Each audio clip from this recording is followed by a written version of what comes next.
Alright, today I'm ranking F1 teams of 2025 in these categories: amazing, right direction. Oh, I didn't mean to do that. Amazing, which means you had the best season. Good, which means you had a good season. Right direction, which means like you had a bad season last year and your season this year was better. Wrong direction, which means basically that you're on a decline. And disastrous, which we all know what that means. So we got these teams here. Don't worry about down here. We got a bunch of historic teams, and I'm not going to rank those because, uh, let's be real, I'm not familiar with half these teams. And we also have Cadillac and Audi here, so next year is going to be easy because it's right here. We'll worry about these 10 here. And I'll start with V-Carb.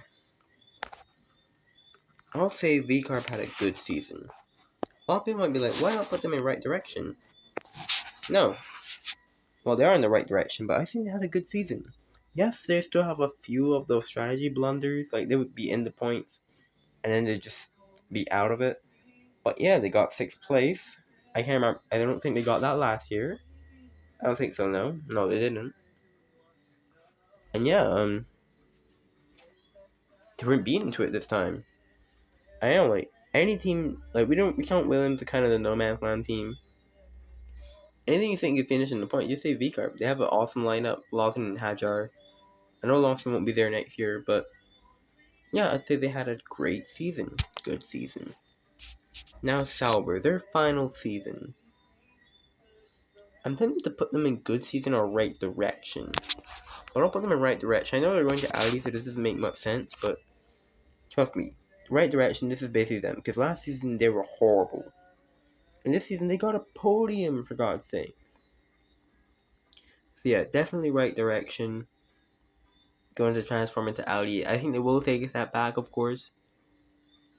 But yeah, right direction.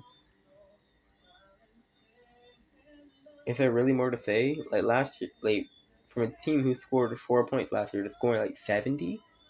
That's a major improvement. Anyways, next up we have Haas.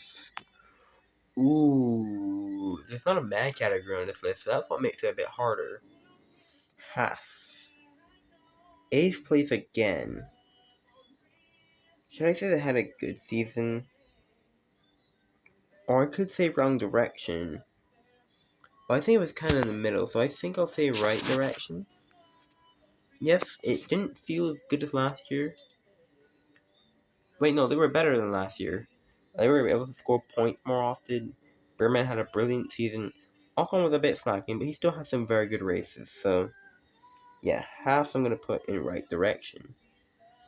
Ooh, Aston Martin. Ooh. They kind of, I don't know. They're like on the border of right direction and wrong direction. But it is for the season, so technically it is wrong direction. Because they finished 7th. They didn't even finish 6th, they finished 7th. Oh my gosh, I brought them even to the 6-7. Sorry. But yeah, they finished 5th last year and they finished 7th, so it is wrong direction technically. Like, this is 2025. We're not caring about all the stuff they're doing for next year. This is 2025. And there's some tracks where it would just be basically basically slowest. And Fernando basically just carried the team again, so. Speaking of disastrous, Alpine. No more to say here. To be 10th by that much, like, the 9th best team was Kick Sauber, and they got like 70 points or something like that. And Alpine only got 22. They were whole like 50 points away, like 48 points away, and they finished 10th. Only Gasly scored points there. That means if Gasly wasn't a thing, they'd have 0 points. And yeah, I know I didn't care about this year, but we have to rank this year as it is. Not that I didn't care about it. Like, if it was 2021 half, we would have still put them in disastrous. Ooh, now we have into the big boys. Red Bull.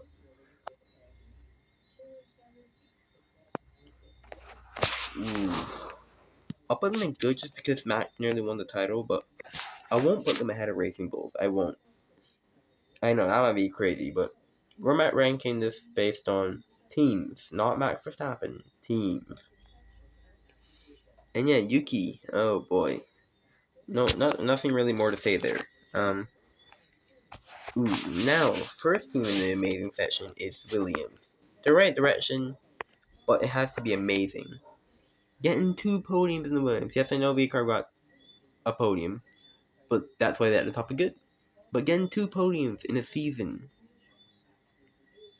Technically 3 because that's sprint podium, but yeah. Williams just basically up on the rise. And getting all those top 5 at the beginning of the season was just insane. Insane, so proud of Williams from where they've come from. Excellent. Oof. Ferrari. You know what? I'll save it by not putting them in the asterisk. They are going at the top of wrong direction though. Because literally the car is the wrong direction. Pun intended, definitely. But yeah, Hamilton no podiums. Leclerc only got like 6 or 7. That's estimated to me again. Are you serious? But yeah, the car was definitely the worst. And at points it's been like the worst that I've seen Ferrari in a while. Like Qatar was awful. Like being only able to get like what is it, P10 or P8 in a Ferrari, and they only got that place because they got lucky. It's just like horrible season. They need to come good next year. Now we have Mercedes. I'd say it was a good season for Mercedes. It wasn't great because they only got 2 wins, but I'll put them at the top of good. Like, it wasn't an amazing season because they didn't like stand out really. Like, they were kind of like they were second place, definitely second fastest car most of the season. But yeah, only 2 wins for them. I know it was pretty hard to win against McLaren and Red Bull. Speaking of McLaren, here they are. The final team to rank, McLaren. Ooh, I'm going to put them... They're the Constructors' Championship, so I have to put them in amazing. I can't put them in good. Like, they had the car, they did it. Yes, they only won by 2 points. Yes, they handled some stuff horribly. But they still won the Constructors, and they had a dominant car. You know, it's not like they lost every race. They won a good amount of the races, so... Yeah, I still think they had an amazing season, McLaren. Like, why wouldn't they? This is on teams, not drivers, not anything else. But yeah, that is my list. You know, with Williams being the best. And Alpine being the worst, obviously. And yeah, if you guys hate the list, well, comment below. Say what you would put differently. And yeah, I hope you guys enjoyed. And I'll see you guys later.